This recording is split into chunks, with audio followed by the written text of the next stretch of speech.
Hello friends எல்லாரும் எப்படி இருக்கீங்க? இன்னைக்கு நம்ம வீடியோவில் காலையில் டிஃபனுக்கு ஒரு இன்ஸ்டண்ட்டான தோசை ரெசிபி தான் பார்க்க போகிறோம். இட்லி தோசை செய்யறதுக்கு மாவு அரைக்கலைன்னா பரவாயில்ல, இந்த மாதிரி நீங்கள் காலைல டிஃபனுக்கு இன்ஸ்டண்ட்டாக செஞ்சு கொடுக்கும்போது ரொம்பவே விரும்பியும் சாப்பிடுவாங்க. உங்களுக்கும் ரொம்ப ஈஸியாக இருக்கும். வாங்க இப்போது இன்ஸ்டண்ட்டாக தோசை எப்படி செய்கிறதுன்னு பார்க்கலாம்.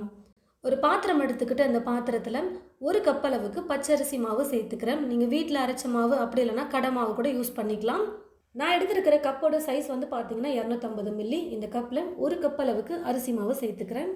கூடவே 3 டீஸ்பூன் அளவுக்கு ரவை சேர்த்துக்கிறேன். வறுத்த ரவை, வறுக்காத ரவை எது வேணாலும் எடுத்துக்கோங்க. தண்ணி வந்து பார்த்தீங்கன்னா அரிசி மாவு எடுத்த அதே கப்பில் 2.5 கப் அளவுக்கு நான் சேர்த்துக்க போகிறேன். முதல்ல ஒரு கப் அளவுக்கு தண்ணியை சேர்த்துட்டு மாவு வந்து கொஞ்சம் கூட உருண்டைகளே இல்லாத மாதிரி நல்லா நைஸாக கரைச்சி எடுத்துக்கணும். இது போல் மாவை நல்லா நைஸாக கரைச்சதுக்கு அப்புறமா மீதி 1.5 கப்பு தண்ணியை வந்து சேர்த்துட்டு நல்லா கலந்து கொடுத்துக்கலாம். ஒரு கப் அரிசி மாவுக்கு 2.5 கப் அளவுக்கு தண்ணி சேர்த்தோம்னா கரெக்டாக இருக்கும். பாருங்கள், இது போல் கரெக்டான கன்சிஸ்டன்சியில் மாவு வந்து கரைச்சி வச்சுக்கோங்க. இப்போது தேவையான அளவுக்கு உப்பு சேர்த்துக்கிறேன். 1 டீஸ்பூன் சீரகம் சேர்த்துக்கிறேன். சீரகத்தோடைய ஃப்ளேவர் கொஞ்சம் அதிகமாக இருந்தால் சாப்பிட நல்லாயிருக்கும் தோசை, அதனால் 1 டீஸ்பூன் சேர்த்துருக்கேன். காரத்துக்கு 3 பச்சை மிளகாவை நல்லா பொடியாக கட் பண்ணி எடுத்து வச்சுருக்கேன். ஒரு மீடியம் சைஸ் வெங்காயம் எடுத்து நல்லா பொடியாக கட் பண்ணி வச்சுருக்கேன். கேரட்டை துருவிட்டு ஒரு அரை கைப்பிடி அளவுக்கு எடுத்து வச்சுருக்கேன். இப்போ இது எல்லாத்தையும் சேர்த்துக்கிறேன். பொடியாக நறுக்கிய கொத்தமல்லி கொஞ்சம் அதிகமாகவே எடுத்திருக்கேன். ஃப்ளேவர் வந்து பார்த்திங்கன்னா ரொம்ப நல்லாயிருக்கும். கொத்தமல்லி நிறையா சேர்த்து செய்யும் பொழுது பொடியாக நறுக்கிய கருவேப்பிலை, ஒரு சின்ன துண்டு இஞ்சி எடுத்து பொடியாக கட் பண்ணி வச்சுருக்கேன். இது எல்லாத்தையும் இப்போ இது கூட சேர்த்துட்டு நல்லா கரண்டி வச்சு கலந்து கொடுத்துக்கலாம். வெங்காயம், பச்சை மிளகாய், கொத்தமல்லி, கேரட் இதெல்லாம் அதிகமாக போட்டு செய்யும் போது எந்த ஒரு சைட் டிஷ்ஷுமே நமக்கு தேவையில்லை. வெறுமனே இந்த தோசையை மட்டும் செஞ்சு கொடுத்தாலே சாப்பிட அவ்வளோ சூப்பராக இருக்கும். இப்போ எல்லாத்தையும் சேர்த்து நல்லா கலந்து கொடுத்தாச்சு. ரவை சேர்த்துருக்கிறதுனால ஒரு 10 நிமிஷத்துக்கு நம்ம ஊற வச்சுக்கலாம். பாருங்கள் ஃப்ரெண்ட்ஸ், ரவையை சேர்த்துட்டு 10 நிமிஷத்துக்கு மாவை நல்லா ஊற வச்சுக்கிட்டேன். ரொம்ப நேரம்லாம் நம்ம மாவு வந்து ஊற வைக்க வேண்டியதில்லை. 10 நிமிஷம் ஊறினா போதும். இப்போ தோசை செய்ய ஆரம்பிச்சிடலாம். ஸ்டவ் பற்ற வச்சுக்கிட்டு ஸ்டவ் மேலே ஒரு தோசைக்கல் வச்சுட்டு கல் நல்லா சூடேறினதும் தோசை வந்து ஊற்ற போகிறேன். முதல்ல நம்ம ரவை அரிசி மாவெல்லாம் வந்து பார்த்திங்கன்னா பாத்திரத்தில் அப்படியே கொஞ்ச நேரம் விட்டுட்டோம்னாலே கீழே வந்து தங்கிடும். அதுக்கு ஃபஸ்ட்டு கரண்டி வச்சு கலந்து கொடுத்துட்டு தான் நம்ம தோசையை ஊற்றணும். ஒவ்வொரு முறை தோசை ஊற்றும் பொழுதும் நீங்கள் இந்த மாதிரி கரண்டி வச்சு நல்லா கலந்து கொடுத்துட்டு அதுக்கப்புறமா ஊற்றுங்க. முதல்ல தோசைக்கல் ஓரங்கள்லேருந்து நம்ம மாவு வந்து ஊற்ற ஸ்டார்ட் பண்ணணும். கொஞ்சம் இந்த மாதிரி ஹோல்ஸ் இருக்கிற மாதிரி தான் வந்து பார்த்திங்கன்னா மாவு வந்து ஊற்றணும்.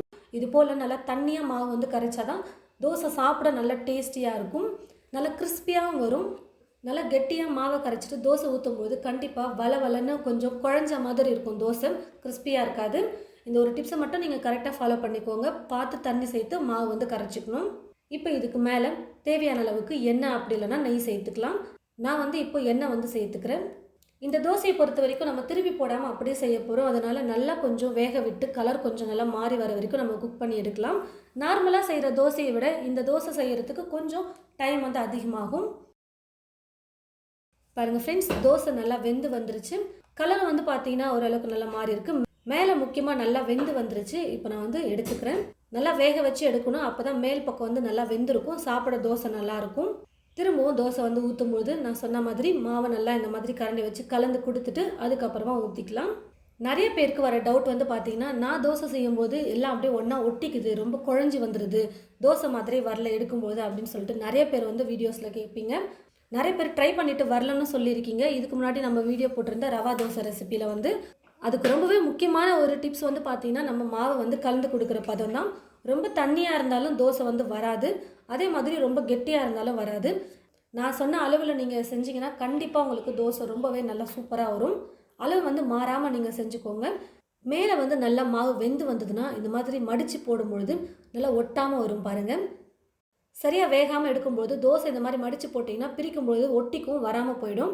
நல்லா குக் பண்ணி எடுங்க. இந்த மாதிரி நல்லா கலர் மாறி வர வரைக்கும், நல்லா கிறிஸ்பியாக வர வரைக்கும் குக் பண்ணி எடுத்துக்கோங்க. நல்லா டேஸ்டியாக அரிசி மாவு தோசைக்கு தேங்காய் சட்னி வந்து பார்த்திங்கன்னா கொஞ்சம் ஸ்பைஸியாக வந்து செஞ்சு எடுத்து வச்சுருக்கேன். உங்களுக்கு எந்த சட்னி பிடிக்குமோ அந்த சட்னி நீங்கள் இந்த தோசைக்கு செஞ்சுக்கலாம். வெறுமனே இந்த தோசையை சாப்பிடும்போது அவ்வளோ டேஸ்ட்டு சூப்பராக இருக்கும். கண்டிப்பாக நீங்கள் உங்களோட வீட்டில் அரிசி மாவு இருந்ததுன்னா உடனே நீங்கள் ட்ரை பண்ணி பாருங்கள். ரவை கூட சேர்க்கும் போது இன்னும் நல்லா கொஞ்சம் கிறிஸ்பியாக இருக்கும். அதனால் நான் ஒரு 3 டீஸ்பூன் ரவை சேர்த்துருக்கேன். ரவை வேணான்னா கூட நீங்கள் ஸ்கிப் பண்ணிவிட்டு வெறும் அரிசி மாவு மட்டும் வச்சு இந்த தோசையை நீங்கள் ட்ரை பண்ணி பார்க்கலாம். ரொம்ப சூப்பராக இருக்கும். இதே போல் அரிசி மாவு வச்சு தோசை செஞ்சு பார்த்துட்டு எப்படி இருக்குன்னு சொல்லிட்டு மறக்காமல் கமெண்ட் பாக்ஸில் வந்து கமெண்ட் பண்ணுங்கள். இந்த வீடியோவை மற்றவங்களுக்கும் ஷேர் பண்ணுங்கள். இது போல் நிறைய ரெசிபிஸ் பார்க்க தமிழ் ஃபுட் மசாலா சேனலை மறக்காமல் சப்ஸ்கிரைப் பண்ணிக்கோங்க. கூடவே பக்கத்தில் இருக்கிற பெல் ஐக்கானை கிளிக் பண்ண மறந்துடாதீங்க. தேங்க்யூ.